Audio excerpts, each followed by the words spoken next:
We're here today in the thumb area of Michigan near the town of Caro, where we've got one of the largest wind farms in the state of Michigan. This area, there's a couple areas that have wind farms in Michigan, but this is one of the largest areas. If you look off to the north, you can see at least a dozen of them all blowing in this wind. And we've got a strong, gusty wind, I think out of the south, possibly out of the southwest.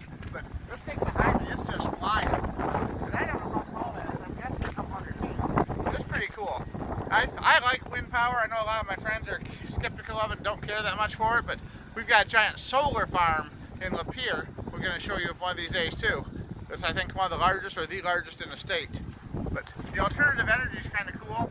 It saves on pollution. At least I think it does. They say it does. And we're here showing you what it looks like. People complain about it because of the noise that these make going around. Although, honestly, it really doesn't seem much different than the sound that the wind makes once blowing. It doesn't. I can't really tell any noise from it at all. The shadow is another thing people complain about. We see the blades and that projects onto people's houses, and people get annoyed by the shadows flickering on their windows.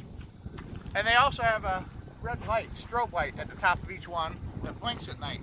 So if you look down across the wind farm area, all you see at night are flashing red lights everywhere. And I guess some people don't like that too.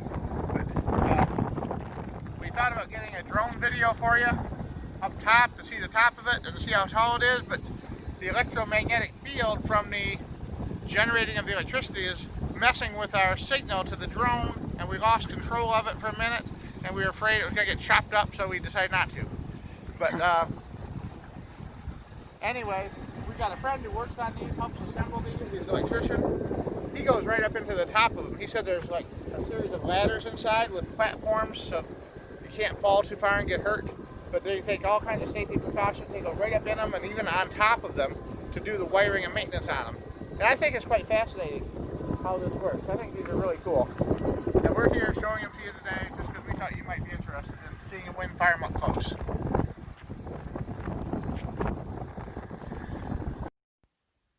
Currently, wind energy accounts for over 7% of all energy produced in the U.S. And in some states, such as Iowa, it accounts for about 40%.